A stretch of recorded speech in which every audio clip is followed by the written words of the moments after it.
Welcome to ETFinalscore.com, your source for all the highlight stats and stories and scores from around East Texas high school football, with your host, Eric Sullivan.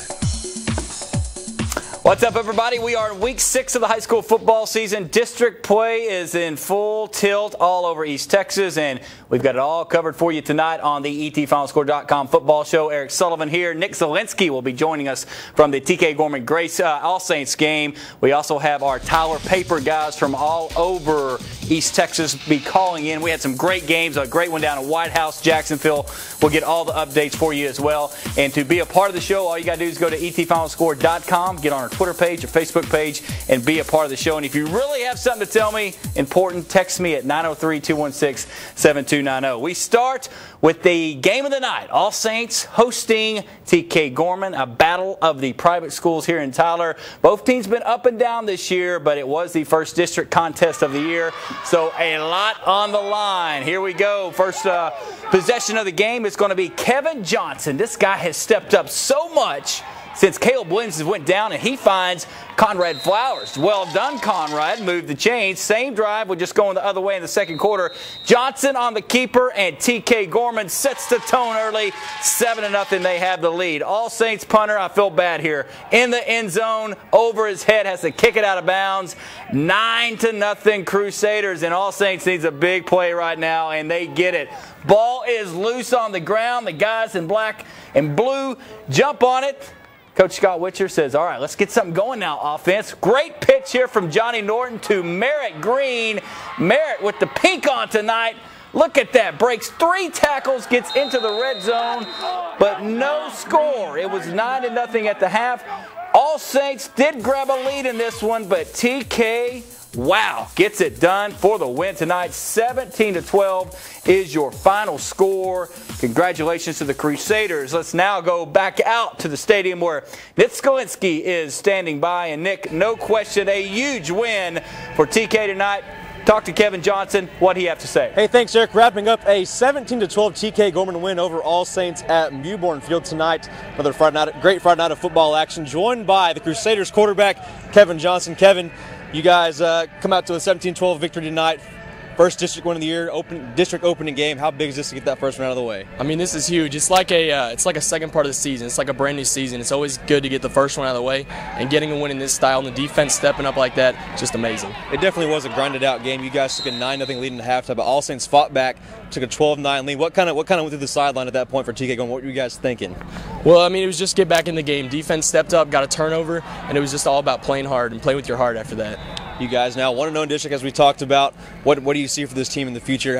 How is this going to propel y'all in the rest of district play? I mean, it's going to be huge. Getting the first one out of the way, getting the first win is always awesome. And now that we have all this confidence from beating All Saints, and especially in this fashion. All right, Kevin, congratulations, man. Good win tonight. Once again, Eric, TK Gorman 17-12 over All Saints here at Mewborn Field. They get even their record at 3-3 in the year, but most importantly, they are now 1-0 in district. We'll send it back to you in the studio. All right, thank you much, Nick. Well said about Vince Lombardi being proud of the way that game was played tonight. All right, after a week off and 4 weeks of brutal non-district games, Robert E. Lee back at home tonight to start 11-5A district play. This is where Lee has to step it up to earn that coveted playoff spot, but Mesquite Horn, as we mentioned, was in town, already up 7-0, and Lee fights back. DeLaven Baker gets it from Joe Sieber, and he goes up the left sideline. Horn nowhere in sight. 80-yard touchdown, and that gave Lee a little mojo right there. We are tied at 7, but Horn's quarterback, just a sophomore, Destry White, to Devontae Harrison. This guy has mad skills, folks. Look at him cutting left and back, going right by the Red Raider defense. Huge play. That made it 14-7. That guy is going to Oklahoma next year. That Red Raider fan did not like this play. Destry White to Devontae Harris. How is he so open?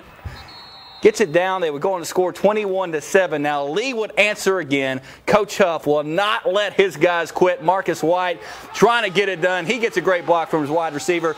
That made it 28-14. But lots of turnovers before the half. And it wasn't a good night after that, as Lee at one point was down by only a touchdown. Fall 55-21. With more on this loss for Robert E. Lee, Chris Perry, you are now with us from the Rose Stadium there. Just mentioned turnovers, and then, of course, this Devontae Harris kid is just unbelievable. Yeah, I thought Devontae Harris really put on a show. I mean, in limited opportunities on offense, he showed why Oklahoma won some. He took basically two quick passes.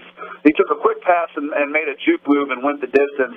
And then you saw in the highlight, that was almost into triple coverage, and he just fought for the ball right there in the middle of the field. That was on 3rd and 18, and he takes it in for a touchdown. And then to top it off, he intercepts Joseph Saber at the 20-yard line and goes 80 yards for a touchdown. Really, two turnovers really just were – I mean, this game was a contest until that took place. It's 28-14.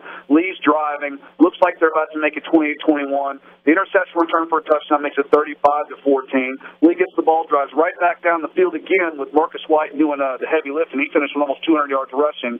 And then a fumble is returned almost all the way to the 10-yard line, and they score in the next play. 42-14 at halftime, and it was pretty much over at that point. All right, Chris, thanks for breaking down that second half for us. We'll see what they do next Friday because they've already got one loss in the L column there. Thank you, Chris Perry. A couple of scores we need to tell you about tonight. Longview, wow, how did they look in their opener in District 11 5A? 54-21. Coach King and company were up 40-0 in the first half. I guess that visit from Trent Williams paid off this morning. The Woodlands go down to Lufkin. That was last night, 30-10. Johnny Outlaw win number 300 in his career. Congratulations. All right, in the no-fair matchup of the night, John Tyler and their high-octane offense went to Pine Tree tonight. And this one we thought might get pretty ugly early, but the Pirate pride was in effect early in this ball game thanks to this young man right here, Cameron Roach, getting some blocks, and he's saying, hey, JT, we're not just going to lay down for you. Fighting hard for 15 yards right there. A couple of plays later, I think the Pirates signaled this one in, sweep left to Matt Cox, and Matt takes it in. Hey, Pine Tree with the lead here, but hold on. Didn't take long for Mr. Greg Ward to get it going. He knows exactly what he's doing in the shotgun. Spins out of trouble right there. Guys are scratching and pulling, but he gets the first down. And then this is Greg Ward at his best. Probably not a design play. Look, he's checking down all his receivers, gets hit a little bit, goes back out to the left, hauls it downfield to DeQuante Woods. DeQuante going to give a great effort here. Ball across the pylon. That's a score. JT would roll on after that. Final score in this one, 54-14. JT looking very, very good. First night of the break coming up here on the ETFinalScore.com football show. Up next, we will check in on Kilgore and Jacksonville.